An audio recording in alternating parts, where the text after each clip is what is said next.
Ei, Sachsenhausen, Kolonia Gwarna, Parna, Germania richtig dicker Heil, Sachsenhausen. Wirtycie jak bambusik, trupie łebki to kaktusy heil, es lebe Kultur Kampf. Welcome to Descendant Stuff, a podcast by and for the descendants of Sachsenhausen prisoners, working together to uncover the unanswered questions of history. We are Jakob, Nicole, and Kelsey, three descendants of Sachsenhausen prisoners. Today, we are talking about Tadeusz Witkowski. Tadeusz Witkowski was interned at Sachsenhausen concentration camp from August 10th, 1940 to February 26th, 1945. He was then transferred to Mauthausen, a Gusen concentration camp. From there to Amstetten and Ebensee. He was liberated by American troops of the 80th Infantry Division on the 6th and 7th of May, 1945. Today we are here with George Saxon. George, before we begin, can you tell us about your relation to Tadeusz? Yeah, my relationship is fairly straightforward. He was my father. So I suppose the connection is very close. I'm his firstborn child. There were three of us all together, so I'm the firstborn. My other brother, Andrew, or Andre, as he was christened, lives in Australia. He lives in Perth in Australia. The youngest, Zbigniew, or Richard, as we called him, tragically died when he was 18, 19 years old. Oh, that was a long time ago. So you're a first-generation descendant. I am indeed, yeah. And you're the firstborn. And I am the firstborn, yeah, I am, yeah. So I was born in 1955. It's so exciting to have like a first-hand connection to somebody, to a survivor. Yeah, it is. Even the connections I had with my mother, my aunt, actually, just interestingly, she was arrested during the Warsaw Uprising. She was arrested and taken to Dachau initially, and then she was taken to Ravensbrück concentration camp. It was the last year or so of the war in 1944 when she was taken. I've been obtaining information from the Arlson archives on her as well. So it's the first time I've really delved into aspects of my family's history. And my grandmother was interesting. She was Ukrainian. Originally, her religion was Russian Orthodox. She converted later to Roman Catholicism, but she was there during the Russian Revolution, so she had a lot to say about the revolution. So there's just this plethora of information that I was gathering since childhood. And a lot of it does remain unspoken. There's a lot of silence in the family where things aren't said or you're not meant to hear them. And I was quite a nosy child, and I used to love overhearing conversations. So, but there is a lot of stuff which is hushed. So it's like, be quiet about this. Don't talk about this. Also, I've got, on my mother's side, our relationships, my grandfather, my maternal grandfather has a German name. They were actually German. And one thing I was told was never to mention that I had any German blood or relatives.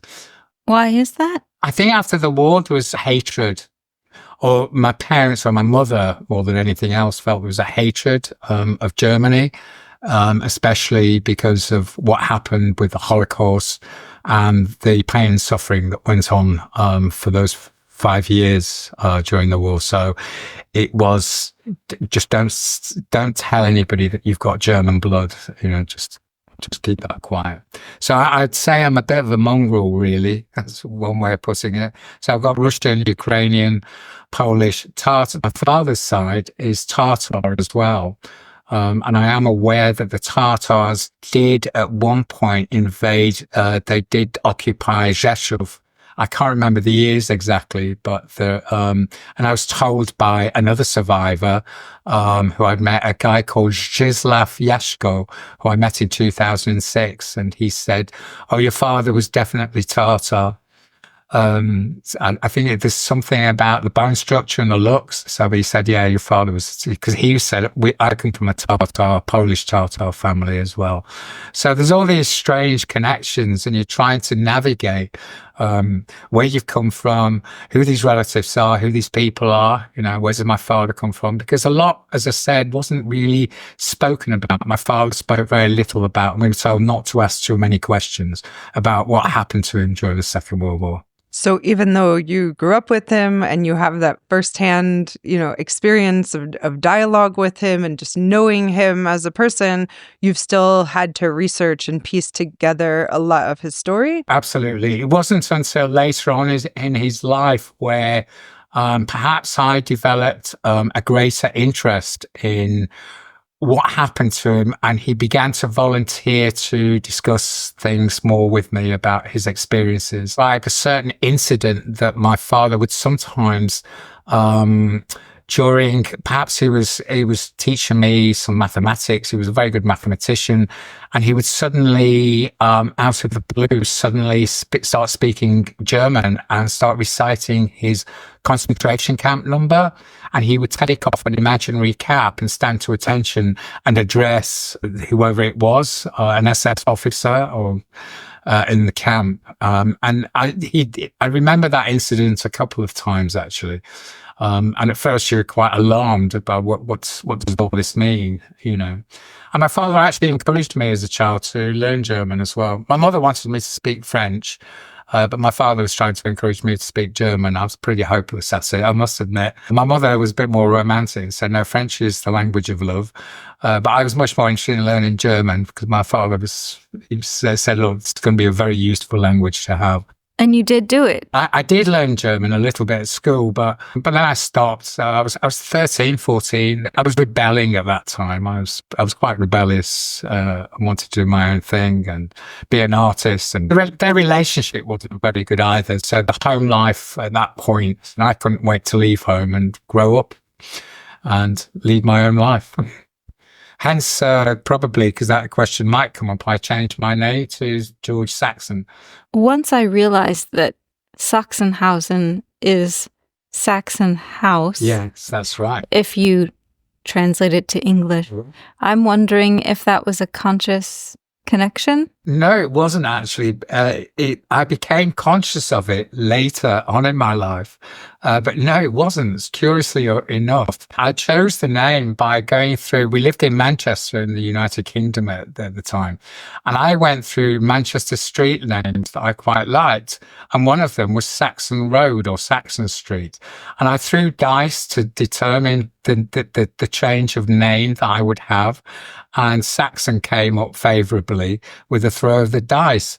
But yes, it is pure coincidence. There's an irony to it. It's ironic as well. Yeah, different kind of dice affected your father. Correct. Yeah. So yeah, that's why I changed my name. It was a kind of I suppose an artistic decision, Andy Warhol changed his name from Warhola to Warhol. So I thought, yeah, why not? Well, thanks for sharing a little bit about your childhood and your relationship with your father and your family members, a little bit about what you've been uncovering and researching. Can you tell us a little bit about what you know about your father's life before he was in Sachsenhausen? He was born and brought up in Rzeszów. And from what I can see, he had a really happy childhood. He had an elder sister called Vena. He was absolutely devoted to his parents, especially his mother, he was really devoted to. And I did meet her many years when I was a child in the 60s. They came over. We were given permission to come over to visit my father. And my father visited his grandmother, his mother as well. But he had a very happy childhood. I would say they came from a kind of lower middle class family. His father was in the army. And he was also, from what I gather, he was involved in the Scouts. So they had a scout troop. My father was very athletic. He really liked to travel. He was very gregarious. From what I can see of the photographs, he had numerous friends. He made, a strong sense of friendship and loyalty. I could see he was a very loyal friend. He was actually a very charming man as well. I mean, from my recollection of him, he was incredibly charming, loved the party. And it's amazing how he actually got through after 5 years. It was almost 5 years in concentration camps. I don't know how That's such a long he time. managed or sustained himself.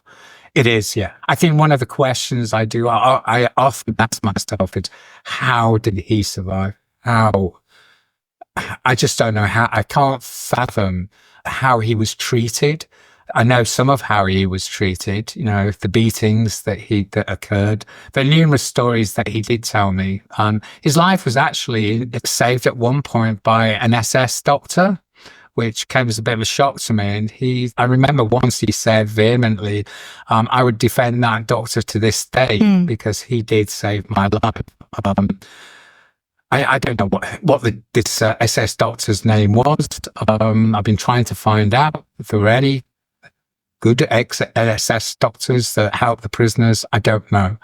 That's just another area to investigate or look at. One thing, the incidents that he refers to, and I've got all the hospital records where he was put into the infirmary.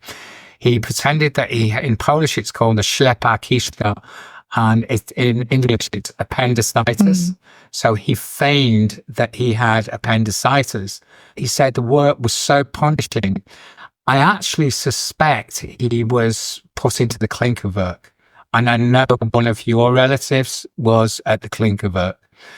I recently, 2 years ago, I gave a talk at the Klinkerwerk Memorial for homosexual prisoners who were persecuted there and murdered there, of course. So the Klinkerwerk always had a bit of an impact on me since I discovered that this was a camp of Sachsenhausen. So I do suspect the work was absolutely punishing. He was a young man, so he was he was 19 when he was arrested. He was fairly fit, and maybe because he was young, he survived. He managed to survive for that length of time. I don't know.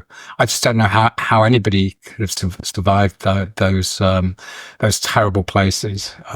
Just no idea. How old was he when he was brought there? He was nearly 19 years of age. Yeah, he was nearly 19. Yeah, that's when he was taken. He was arrested in Rzeszów. Interestingly, there seems to be a kind of carte blanche way of identifying why prisoners were arrested at Sachsenhausen. I don't know. And they say it had to do with the prisoners who were arrested being involved in illegal high school activities. But my father's arrest is very particular. And he described his arrest. And many years later, in 2006, after my father's death, I got a letter from the person he was arrested with, whose name is Jerzy Milewski. And Milewski and him were made friends with each other when they were in Rzeszów. There's a story which Milewski relates to, which I didn't know all the story. And he talks about what happened, and it's identical to what my father told me. They'd arranged to meet after curfew at the bank. I don't know whether my father owed him some money or they were trying to get some money out of the bank. I'm not sure. And this was 1940. I think the date of arrest was 18th of March. But my friend's father, Milewski, did not turn up. So he waited and waited. And in the end, he decided to go to his house. As soon as the door was opened, there were Gestapo men standing there. They were looking for Milewski's father, who was in the Polish army. And they immediately arrested my father together with Milewski, and eventually both of them were taken to Sachsenhausen. So the reason for the arrest of your father was just because he showed up at the house of somebody else they were looking to arrest? That's the rationale. That is the rationale. And maybe because it was after curfew, so he was doing something wrong. I've no idea. I mean, all I know is that they were looking for Milewski's father. Milewski was at home. No news of his father. I'm not sure what happened there. I don't know the rest of that story. It was the wrong place, wrong time. I imagine probably at some point in time, because the Nazis were at the time arresting people anyway for slave labor. Yeah. certainly if you were Jewish. And I remember the school photograph that my father had, and there were a number of Jewish children, although it's a Roman Catholic school, there were quite a number of Jewish children at the school. And I remember after the war, my father, I was looking through the photograph because I didn't manage to enlarge it for him. And he said, it's just shocking and tragic that so many of those young Jewish children would not have survived once Rzeszów was occupied. I think there was a small ghetto kind of installed at Rzeszów. But tragically, there were so many people that were taken away and either to concentration camps, slave labor camps at the time. You mentioned he was part of a activity. Yeah, this is the statement that's put out, and they've just changed the statement later because my father was co-author of a note at Sachsenhausen, which was discovered in 2003, shortly before he died, actually. In terms of this note, the way they describe a lot of arrests is because of attending an illegal school, a secret school, which I think, from what I understand, the Germans did not want the Poles or anybody else to have any further education. And I know that many professors in universities were arrested, and many of them were executed as well. That I do know, in places like Warsaw and Krakow, which is very close to Rzeszów. The story I understand is my father was just in the wrong place, wrong time. They've changed the statement because they also said that my father was on the death march from Sachsenhausen, which is not true. So this was put up before I contacted the Memorial Museum. And I thought, no, this is incorrect. My father was then eventually they gave me all the documents from the Moscow archives. I knew my father was at Mauthausen. I knew he was liberated at Ebensee. So those are things that I'm very aware of. A lot of conjecture, I think, at the time when they were putting in the display of the broken bottle and the facsimile of the note on display at the museum. I don't know if any of you managed to had seen that. Yes, we did. All of us did. It just kind of sparkles in the exhibit. An agency of a prisoner. It has a specific tone that stands out, that is conspiratorial and exciting and well thought through to make it. I discovered that after my father died in 2006, and I'll never forget it. I went online just to find out a little bit more about the concentration camps my father was in. He'd often mentioned Sachsenhausen. I looked at Ebensee, I looked at Mauthausen, and maybe I was looking for somebody that might have known him that was still alive at the time. And indeed, people were alive at the time when I was researching. And then I found his name was mentioned by Joschka Fischer, foreign minister in Germany at the time. Fischer mentions he's in conversation with, he talks about a Polish boy interned at the age of 15 at the same time as my father, and his name was Zdzisław Jaśko. Jaśko at the time in 2006 was vice president of the International Sachsenhausen Committee. And there's a short extract, and I'll read it out very quickly. It's really short. Fischer's speech opens with this statement: open and honest confrontation of the past will continue to be crucial in the future. This confrontation is often painful, but it is essential, and it does us all a vital service. For this reason, I particularly thank you, the former prisoners and the families, for coming to Sachsenhausen today in an act of remembrance and reconciliation. The magnanimity this requires is shown by the story of a 15-year-old boy from the Polish town of Ostrów. This boy was arrested by the Gestapo in March 1940 on the absurd pretext that he was part of a conspiracy against the German Reich. After spending 2 months in Gestapo prisons, he came to Sachsenhausen concentration camp with the first load of Polish prisoners. Here, he was subjected to the capricious tyranny of the SS henchmen for 5 years. Upon his release in 1945, he had every reason to hate the Germans. And then Fischer continues and he says, this man is here today. His name is Zdzisław Jaśko. He is vice president of the International Committee, and he's dedicated the whole of his life to promoting remembrance and reconciliation. So it was through this that I discovered, as I pursued my research, that Jaško was still alive and living. And by chance, I discovered my father's name in relation to a discovery that was made in 2003 at Sachsenhausen when they were knocking down a wall to build up the visitor center there. So they would knock down the wall, and the guy who found this, if I can find his name, yeah, I've got it here. Yeah, it was found by a guy, a builder who was just knocking down the wall with one of his machines. And his name was Jürgen Steffin. And on 3rd of April 2003, the wall was knocked down, and out popped, and he heard something crash on the ground. And he looks over and he realized it was a German beer bottle from 1940. What a moment. And there was a note inside. It was a moment for me when I discovered this, I can tell you. It was absolutely astonishing. And I thought, it can't be my father, surely to God.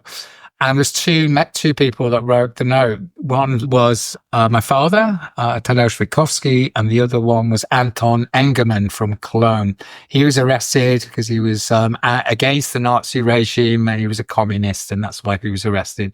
So, yeah, that was an incredible discovery. And they were searching they found Engerman because he'd been in Cologne. His daughter was still alive, but they couldn't locate my father. Because there's a story was that my father had gone to the US or Canada.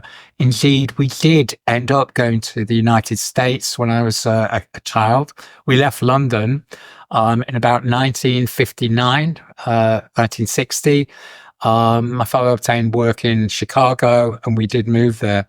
And I think from the correspondence I've seen with Milewski and my father's mother was not happy with Milewski because my father got arrested with him. So she's not going to be particularly happy that he continues his friendship with Milewski. I know Milewski was very supportive to my father. There's further stories there as well. So this was such a revelation in February I was working till I was looking at this till the early hours of the morning, and I would be very honest, I was in absolute tears when I discovered that, yes, this was my father that wrote this note. And they wrote it, and later on I found out through Zdzislaw Jaško, he said, look, many people were writing notes and hiding them secreting them in various places in the camp because nobody thought they would survive. And they thought if this place is found and things were buried or destroyed, that this place even existed, then we've got to find a way of making it known to the rest of the world. And this was Engerman was an engineer. My father became an engineer. And they wrote it really quickly, hurriedly. It's all written in pencil. I've got a facsimile of a note, which I took a photograph a couple of years ago. But it was written hurriedly. Engerman wrote more. He wrote in German. And my father just wrote basically very simply, this is who I am, date of birth, date of arrival, etc. And they secreted this into the bottle, and they developed a way of immuring the note using wire. So they wired the top of the bottle into the plaster. They made sure there was a gap when there was no brick, or I think they were using bricks. So there's no additional brickwork. So if the wall was ever knocked down, it would have to fly out. Indeed, it's what's happened. The bottle would fly out, crash on the ground, and make a noise, and somebody would have to find it. And indeed, this builder found it. So yeah, it was an extraordinary find. It was an extraordinary find for me. And as a result, I met Jaško. I was invited to go to Sachsenhausen for a memorial. And also there was a press conference at the time. I must admit, I hated all that, the press conference and all. It's awkward. I felt very awkward. But anyway, I went to the press conference, and I made a really good connection with Dr. Horst Zeferens, who works at the memorial. So he gave me a lot of information and got some great discussions. And yeah, I met Yashko and he gave me a lot of papers, the letter from my father's friend, Jerzy Milewski. Incidentally, Milewski, I don't know if you're aware that in Sachsenhausen, you had the notorious shoe testing track. Yes. Yes. Milewski was a shoe test commando, interestingly. And there's many photographs which are in Time Life magazine of him, much older man by then, attending the commemorations in a concentration camp uniform as a shoe test commando. My father also described running the shoe testing track as well as a punishment. So I was kind of aware of some of the connections there as well. You said your father wrote the note because he was sure he would never ever be able to leave the camp alive. That is certainly from conversations I've had and with Yashko, and also a phone conversation I had with his compatriot who he arrested with, Jerzy Milewski.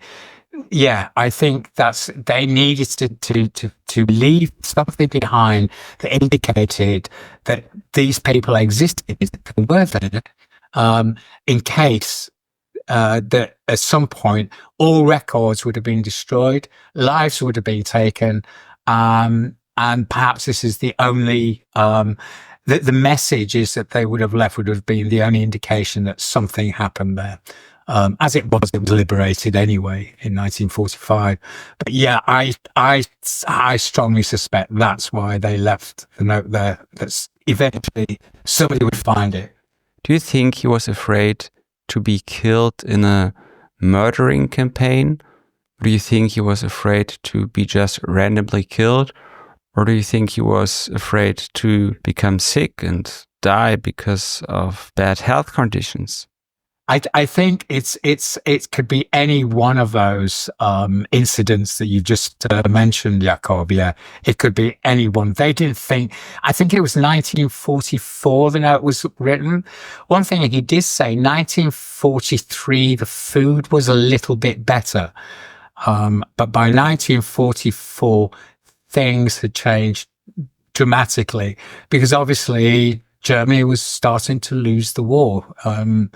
I think already you had D-Day landings, and from the east, the Soviet army was approaching as well. So things were taking a turn. And what are they going to do with the prisoners? All these concentration camp inmates, what are they going to do with them? They don't want to keep them alive, so that the Nazis are implicated in any way of having murdered so many people. They sense that events could take a turn for the worse. Now, strangely enough, my father's never ever mentioned this note. Yeah, that was my one thought. Was like, what did he describe? Never mentioned it. Never once mentioned it. He described lots of incidents that occurred later on in his life, mostly. He'd sometimes repeat things, especially his arrest. He'd repeat several times to me, and also his liberation in Ebensee. He never mentioned the transportation to Mauthausen. I've got a letter that he wrote to Milewski just before we emigrated from the UK to America, where he says we were transported like sardines. I do know from Milewski he was very ill when he was taken in February 1945. He was already very poorly. He had severe frostbite in his face and in his hands. And I recognized the scars of the frostbite in his face, and I remember those scars that he had, and in his hands. He had scars from the frostbite, which still remained. I think I don't know how he got through. How on earth he got through the transport from Sachsenhausen to Mauthausen? But all his friends in his block or other prisoners did what Milewski said. We did the best to make sure that he was okay for this next series of events, which I think most of them would have thought he wouldn't survive anyway. to be transported to Mauthausen, which is a death camp. It's not just a slave labor camp, it was a death camp as well. So we know that he was working in Klinkerberg? I only suspect because he talks of punishing work. Now, what could that work be? And I've looked at some of the, I don't know all the work schedules. He did tell me about some of the work, where they were taken out into the forest, they were taken out of the camp to do work outside. And don't forget, Sachsenhausen concentration camp isn't just the triangle that we see. It's extensive. It was an extensive concentration camp with lots of different work schedules going on that the SS implemented at the time. Reading about the work at the Klinker work, where people were taken, it was like, I think that was one of the worst places anyone could have been taken to, would have been the Klinker work. And that's why I suspect he may have been put in as a work detail there. I mean, people were murdered there, daily. Yeah, that's in multiple written works by former prisoners. I saw when you were sharing documents with us that you mentioned that he was in the youth block. What does that mean? Oh, I believe that for a certain age, and I don't know where the block was exactly, a certain age, it's Milewski that said this to me in his letter. The youth block is when somebody's under the age of 18, 19, and they're immediately taken to a block for younger inmates before being taken to an older inmates block. So that's what that's what I'm aware of. I don't know where the youth block was even, or what number the barrack was, to be quite honest. Yeah, Milewski was a couple of years younger than my father. So he would have been taken to the youth block, and I think my father went with him initially, and then an older prisoner would have been taken to a different block. If we think about this as a podcast being for descendants of other former prisoners, your knowledge is really precious. A lot of us have very little information to go off of to understand what happened at Sachsenhausen.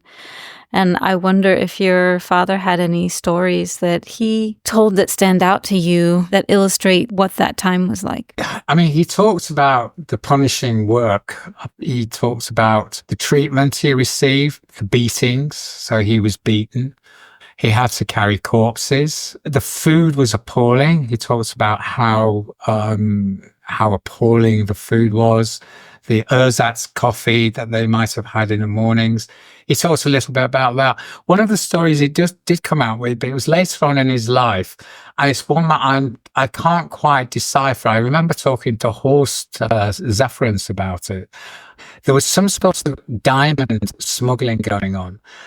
As far as I know, I might be wrong about this, I believe that a lot of belongings from victims in Auschwitz were taken to Sachsenhausen for sorting.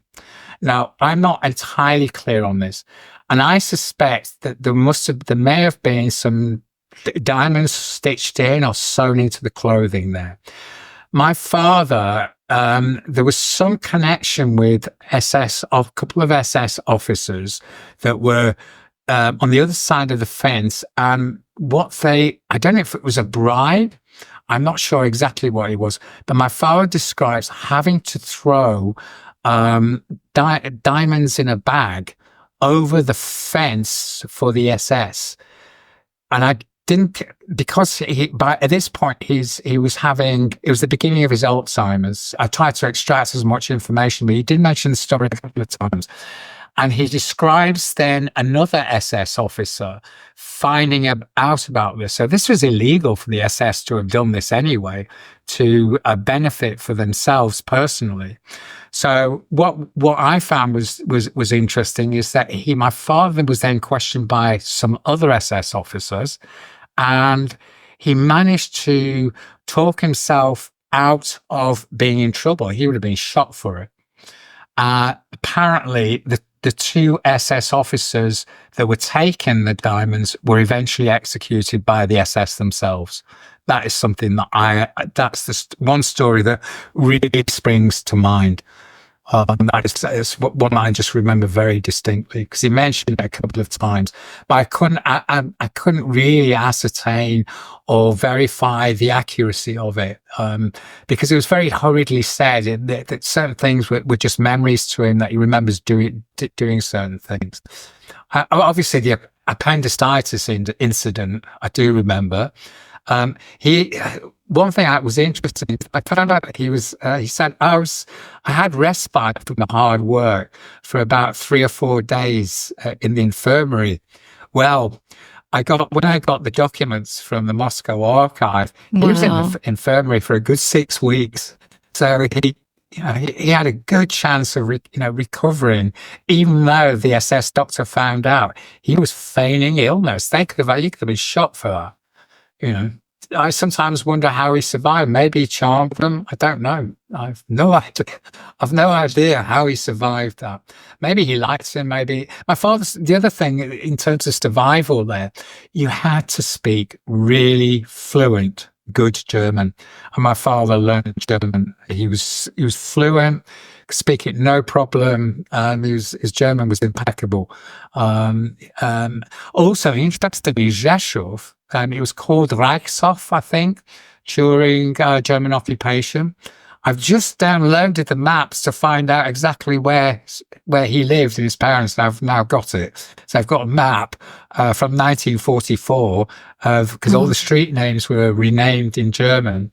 And I've got the cover letter that he sent from Sachsenhausen to his parents. I've got the address. I've just found the street from 1944 where he lives. I've managed to download, download parts of the map of Rzeszów at the time.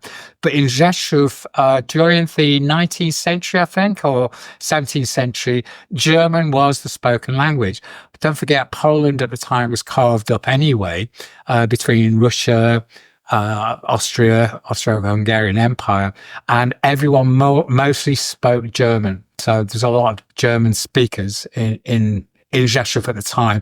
And I think Poland had its independence from 1919 to 1939 before occupation. And I think, but they realized that at any point, Poland could be invaded again, either from the German side or the Russian. It was stuck in between two superpowers at the time, in one way. So I think German was the language to learn. And he learned it really well. Prior to Sachsenhausen. Oh yes, he learned Latin. The basis of all European languages is Latin. You learn Latin, you can pick up other language. Also, my father introduced me to one language, which it's a pity very few people in the world speak it, and that is Esperanto. And I just feel that would be a fantastic international language that everyone should learn. I started to try to learn it as a kid, but only from a small dictionary. But anyway, so he said, Esperanto would have been a really good language to have had. Everyone could speak it and connect, no matter where you came from. So yeah, he was a big believer in education and learning languages. It was very important to him. So he was quite young and healthy and strong. He knew German. And do you know if he had some other skills which might have helped him to survive? You said he was an engineer later on, so maybe he had some technical knowledge that could have been useful within the clinker work or some other machinery, industrial stuff? Quite possibly, because a lot of the work details that he carried out were building work. So he was quite strong. He did a lot of his own build. I mean, when I think about it, he went and built the windows in the house in Manchester. And I'm going, oh my God, building your own making your own windows. So he had this aptitude for, I can do that. I can measure this up. I can build it myself. I don't have to buy it off the shelf. I can do this myself. He knew carpentry really well. He could put his hand to anything. He also grew vegetables. So he was interested in growing as well, growing stuff. The building of the original wall where we have the visitor centre now, the original wall there was a dividing wall to separate us. It was a slaughterhouse for animals, divided for a slaughterhouse initially. So that's why my father was taken with Engerman, who was definitely an engineer. He was an engineer. I suspect Engerman actually taught him a lot as well. So they built this wall together before it was finally demolished in 2003. Yeah, for 1944 to 2003. Really extraordinary. So you also mentioned he carried corpses. Do you know if this was carrying away somebody from his block or somebody who died next to him for some reason? Or do you know if he was integrated in cleaning up some organized killing? I think it would have been a combination of all those things. There would have been organized killings. He did mention, the other place that he mentioned was the Station Z, the killings that were going on there, hearing shootings going on there. And I imagine, just like any prisoners, they have to deal with whoever's shot, whoever's been murdered, whoever dies on the spot because of malnutrition, or for whatever reason. It would have been their duty to have picked up the bodies and dispose of them or take them to where the bodies were being disposed of. Station Z, isn't that the specially built? It was a specially built execution site. Yeah, that's where prisoners were shot or hung without anybody else. So you would probably hear the shots. I think music was being played, but you could still hear the shots. As I understand, music was being played, but you could still hear shots through the music that people were being shot. And it is almost as if the trigger for a killing would be listening to music. So that's one way I could probably look at that. Just thinking about that, something else that just sprung to mind, but I've forgotten what it is. I'm sure it'll come back to me, just in terms of some of the other things that my father did talk about. I need to write all this down properly, actually.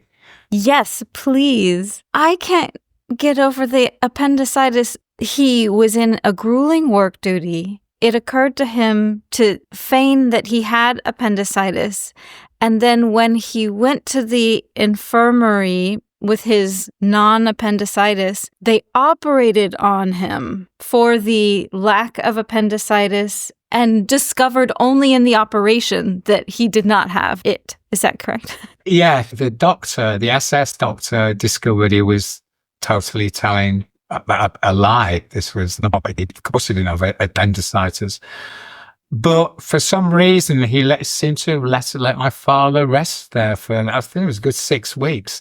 I think it was in December. I have got the dates somewhere. He was taken in he rested up for 6 weeks. So he always said the enemy saved my life. One of the testament saved my life, you know. So, yeah, I mean, I'm going to say this completely incorrectly in German, but it's the roll call area, which is the Appellplatz. Is that a correct way of saying it? The Appellplatz, he always talked about that. He talked of, when he did speak, he talked about the Appellplatz, Sachsenhausen in particular, and he talked about the hangings that everyone had to witness. He said we couldn't avert our eyes. We had to watch people being hung. He also talked about the arduous hours they had to stand. It didn't matter what the weather conditions are. They were standing for hours in the roll call. And it was just backbreaking. He did describe this as one of the most tiring things you can do because you had to stand absolutely still. Another incident he does describe, there was a machine, I think there was an automobile part. It was German vehicles, German automobiles that were located, probably army vehicles that were located in a part of Sachsenhausen. I believe that somebody had distilled or made some alcohol.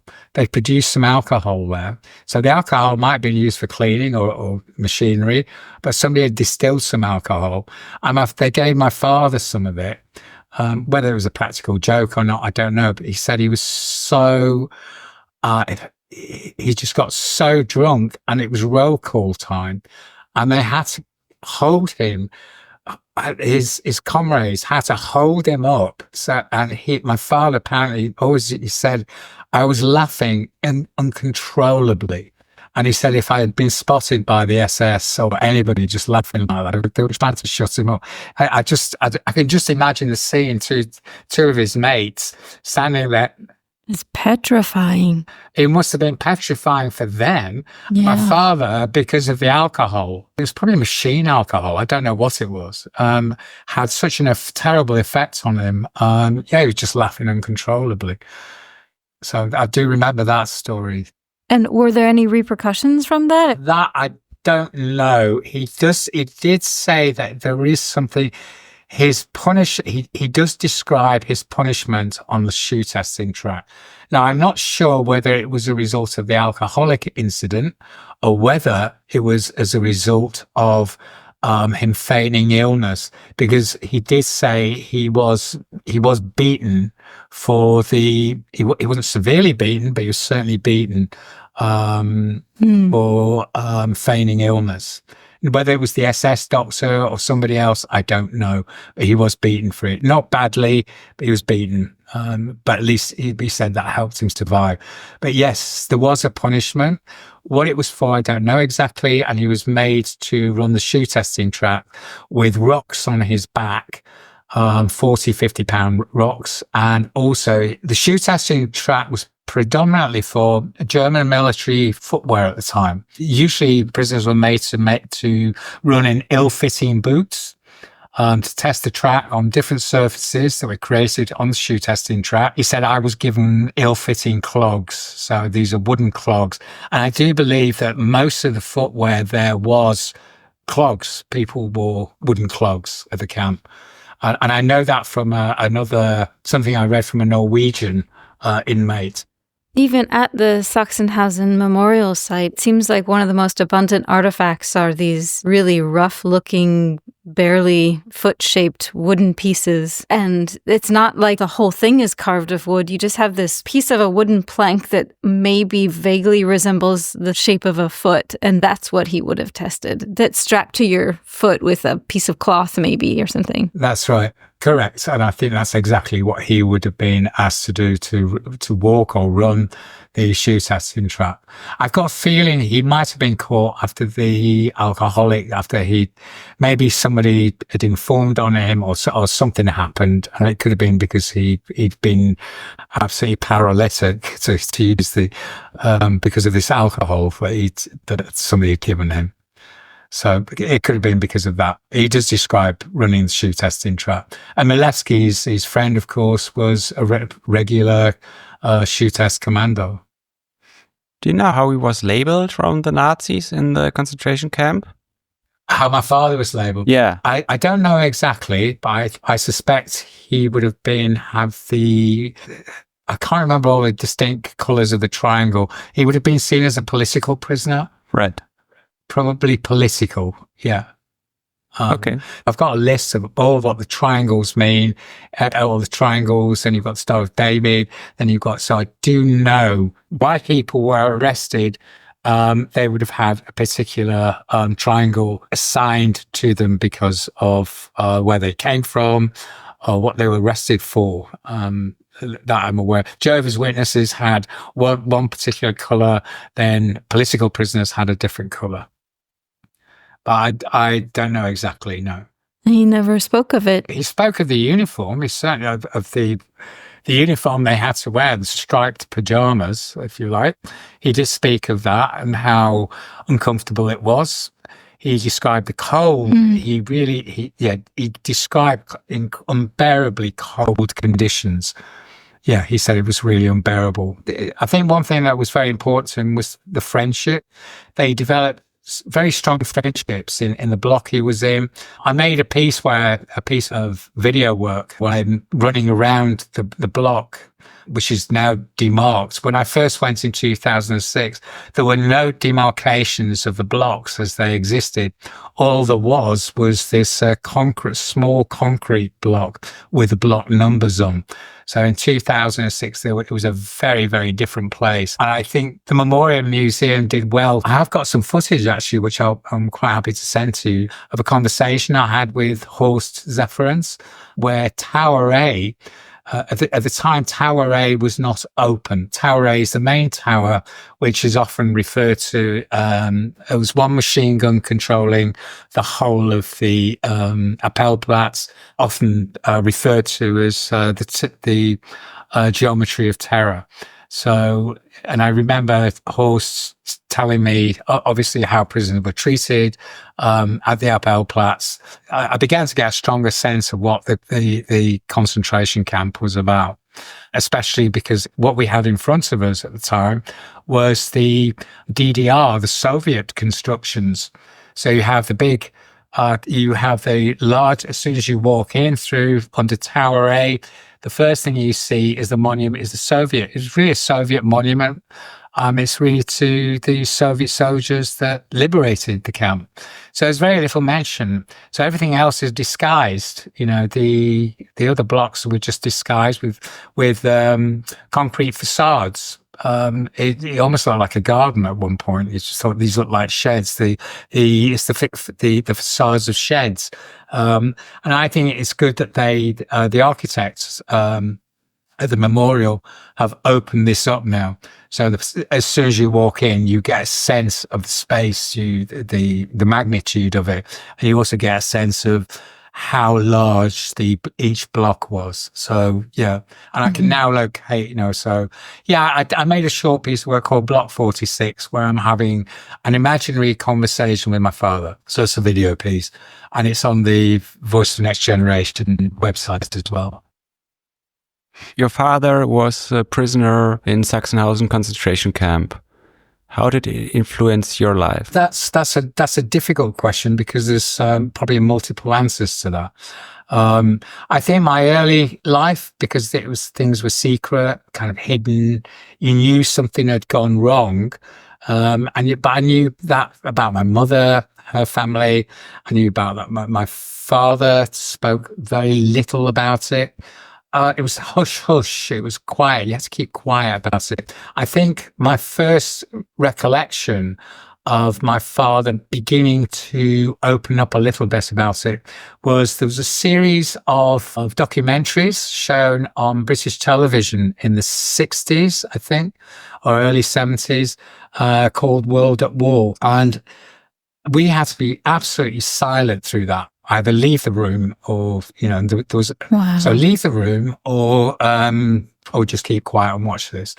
And the reason why he watched World at War is because he was he didn't know what was happening outside.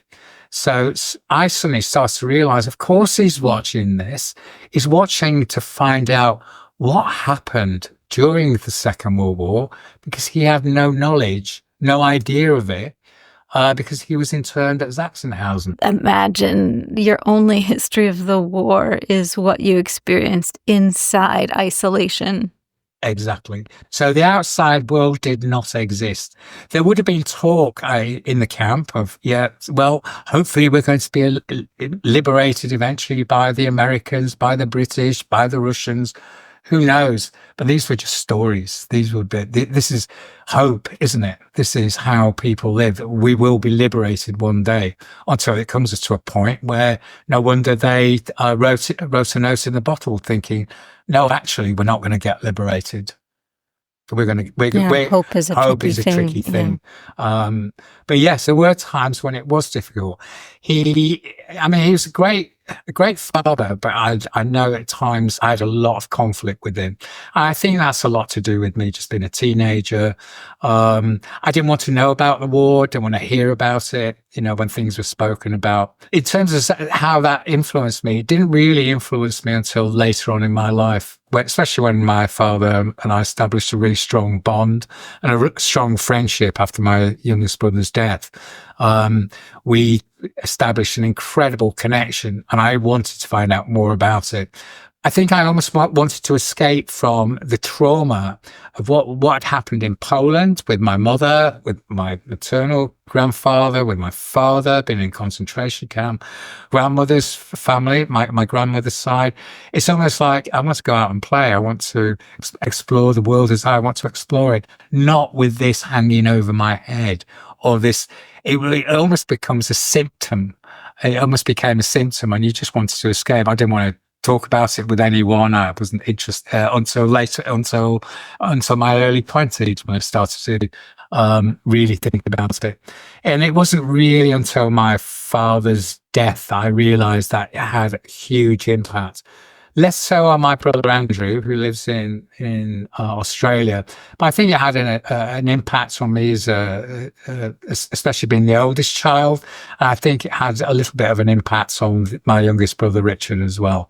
But the impact is complex, and it's not one that I can perhaps totally decipher or put my finger on of what it was. I just knew something was wrong. So it's that feeling that you get that something is not quite right. Something's not sitting well. And I think that is the easiest way that I can describe it. But also my father's and mother's relationship was breaking up at the time as well. So it's a good question, but it's a difficult one, if that makes sense. It does, totally, yes. Yeah. Thank you. From what age did you get an understanding of your father's story? When we returned to America, my father didn't return with us. When my mother took myself and my brothers back to England, after we left Chicago earlier. And it was the first time I encountered, really, or remembered, my grandmother, my maternal grandmother. And I started to become quite fascinated by her stories, and her stories from the Russian Revolution. So various stories that were beginning to come out. And I think my first experience of it was when my mother said, "Oh, your father's coming back from America." I was really looking forward to seeing him, to him coming back. And I think that was the first time. So I must have been about 5 or 6 years old. And I realized he was quite a strict man, because I hadn't seen him for about a year, just over a year. And we'd grown up by then. We'd grown up, children. We were quite wild children, living in Manchester. My mother having to work to keep us. My grandmother being looked after by my grandmother. So, yeah, we were quite wild. And I think my father found us all quite a little bit difficult. We were using language which we should not have been. We were picking up street language, as you can imagine. So it was, yeah, he found it all a bit difficult. I suddenly realised he did have a bit of temper. I could see that his temper was starting to come up a little bit. And it was later on, it must be about 7, 8 years old, where my mother that started to really mention that my father had been in a concentration camp. I had no idea what it was, what she was talking about. And I think by the age of 9, 10, my father just gave us snippets. Suddenly I realized there's something more to this, and this is coming from my father this time, not my mother talking about it or saying mustn't talk about it. Now, for the first time, my father began to say, "This is what happened to me." It was as if he was throwing.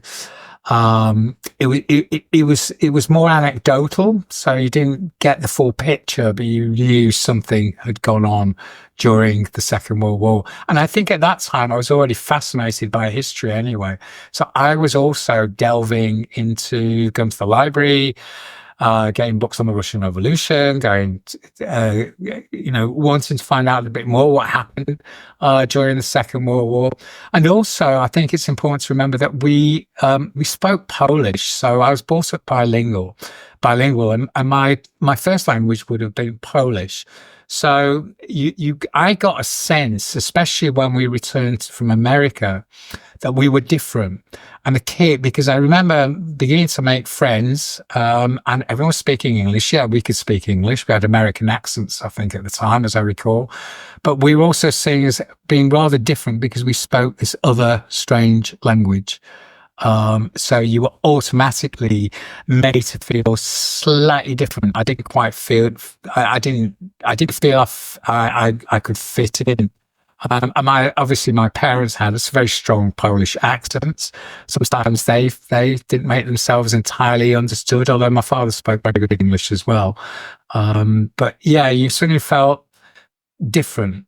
something was different and there was a history that was going on in your own family that you perhaps had to gain. You had to find a way of navigating through that history. You know, in my childhood, like we learn world history and we learn what happened in World War II and the players. You're hearing this firsthand experience from your father. Did you ever have this question of like, why? Like, did your dad talk or just wonder like how it happened to him or why it happened to him? By the time I'm 9 years old, it talks about the war a lot. So they didn't like talking about the war years in front of the children, but I'd overhear things, you'd overhear snippets of conversation. So I was conscious, I was just very, very conscious that something was going on. But the why of why it happened to him didn't become entirely clear or evident until I was probably about the age of 11, 12 years old. That's when it really started hitting me. By then I'd gone to secondary school, so I became so fascinated by history, by geography, and I wanted to find out a little bit more for myself. And it wasn't always volunteered. I couldn't always ask my father. And it was, I'm not saying the subject was taboo, but it was preferable not to ask him. And perhaps my mother was even saying, was upset him and asking too many questions. I knew something had gone wrong, but the why didn't come out till much later. Really, the why he got arrested, why this happened, it was later. And perhaps it's a question we're asking, why did this happen? Why was it allowed to happen? So it was a bigger question, if that makes sense. Yeah, I can imagine it's an enormous question. And it makes me think of like now versus then. With perspective, you have a greater understanding. And I'm wondering what you felt you needed to discover after your father's death, like when he was no longer a storyteller and a holder of information. What information did you feel like you needed to find to create this picture? I think I needed to find others who are in the same boat, if you like, as him, others who had been taken to these camps. I needed to find out more about the camps, not just Sachsenhausen, but also the horror of Mauthausen, Ebensee. I didn't even know I knew my father was in Amstetten, but I had no idea what Amstetten was. I'm just in correspondence with, been in correspondence with Mauthausen because I just needed to, because there's not a great deal of information about him even being at Ebensee. So I'm trying to locate this, although I have got a prisoner list. But anyway, so I needed to find out from people at Mauthausen. I need to find out more about the camp. And then Amstetten, I realized, was basically a very tiny camp that only lasted a couple of years. And it was a railroad track. Mostly prisoners there were repairing the railroad, which was being consistently bombed by the Allies at the time. So I'm still picking up information. But for me, the most important thing is who were the others? What experience did the others? Because I only got snippets from my father. We only have snippets. And it's really when you start to look and read other people's stories that suddenly pieces of the puzzle start to come together. If that makes sense. It's looking and listening at others. For example, the liberation of Ebensee, my father told me about on a number of occasions. I found out that he was probably standing next to a Ukrainian who was describing the liberation of Ebensee. And I went, but this is exactly what my father told me. It was almost as if they were looking out of the same window in the barracks or in the infirmary. I'm going, God, my father's just described. Well, the last time when he was alive, that's what he described.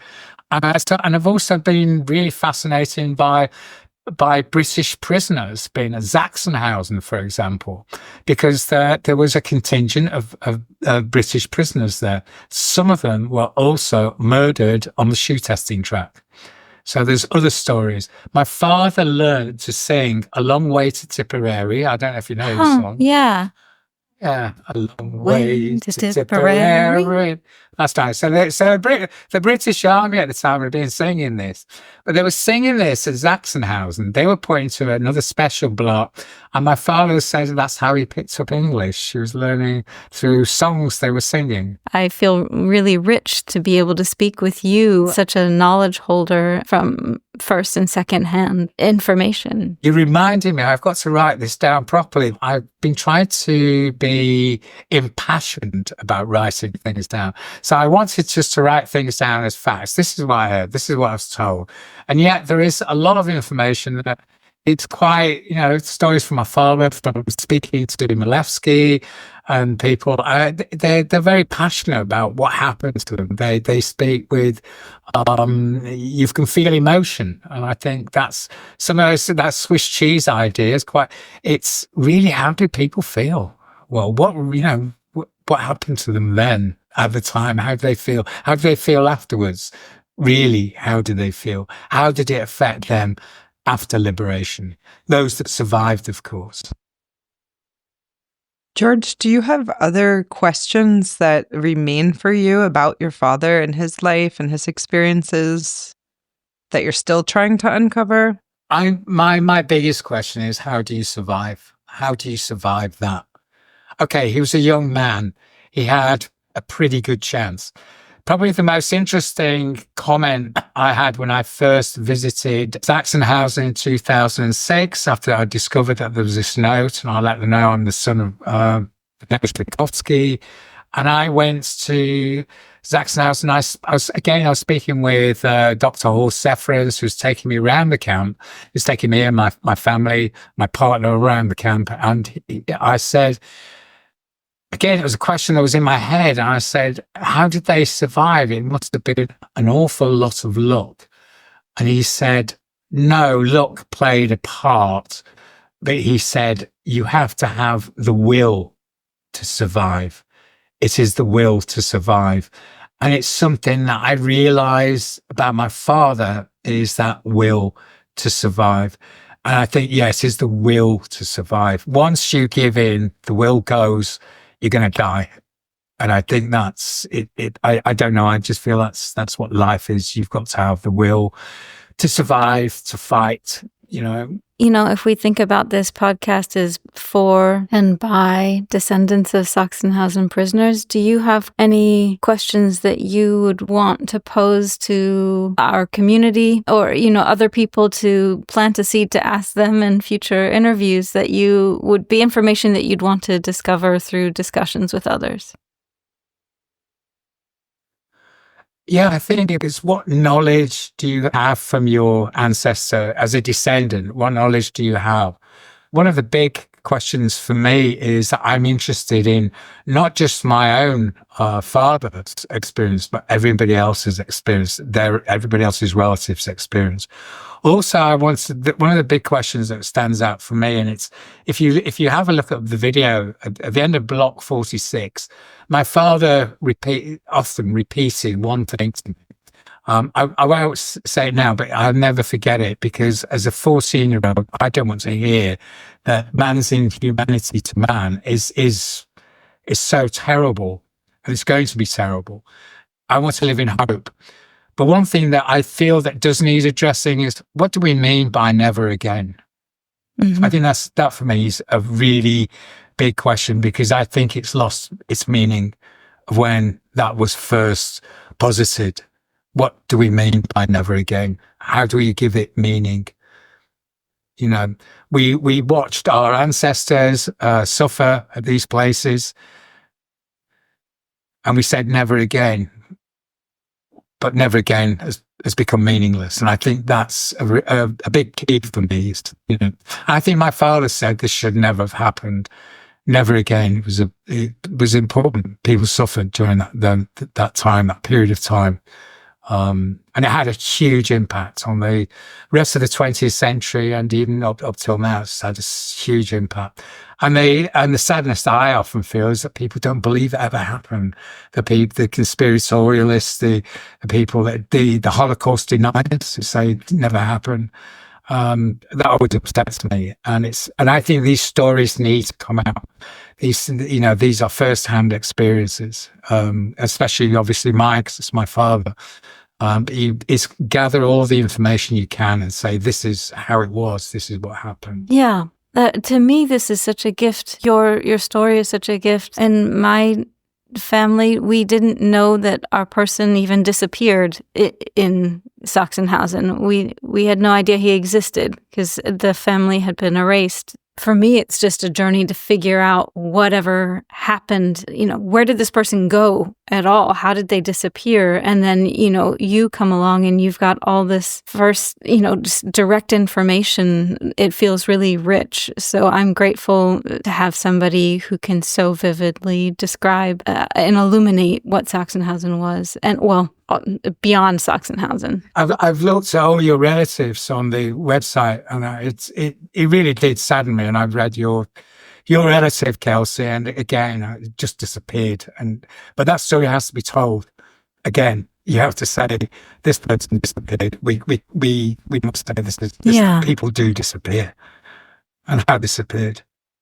Thank you for being on our podcast. Thank you for telling everything. Really enjoyed. Thank you for sharing. Thank you. And thank you for your very illuminating questions as well. I hope I've answered them as best I can. It's been great talking to all three of you. It's been absolutely wonderful. And thank you. And keep up this good work. And I'm hoping you're going to get others coming in as well. We will. And also, we're very excited to put your information on our archive so that when we start sharing this podcast and we share the archive, that people can go there and see what you're talking about, see all the pieces, the bottle, the records that you've had, the photos of your dad. I'm still working on a document, and I'll keep you all posted about this video, this documentary that will release. I'll keep you posted about that. It's been absolutely wonderful. It's the best interview I've ever had. Good. So, thank you. I hated doing interviews. When I was being filmed here and in Sachsenhausen for this film, I just thought, I just don't want to do this. And you have to keep a straight face, you have to look in a certain direction.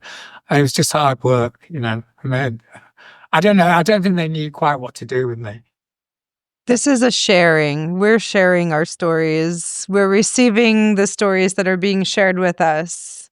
Nicole, totally agree. And that's what I feel I've been doing. I've been sharing. It's been an absolute privilege and an absolute pleasure of talking to you all. Same. Yeah, thank you. Same. So, bye-bye.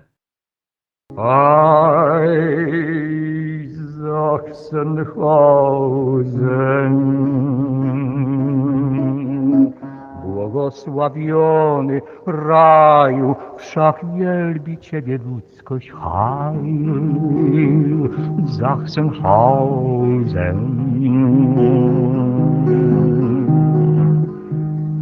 A jak będę jutro wzdychał lewą nóżką, ci zawtikam. Heil, es lebe Gold, o Kampf.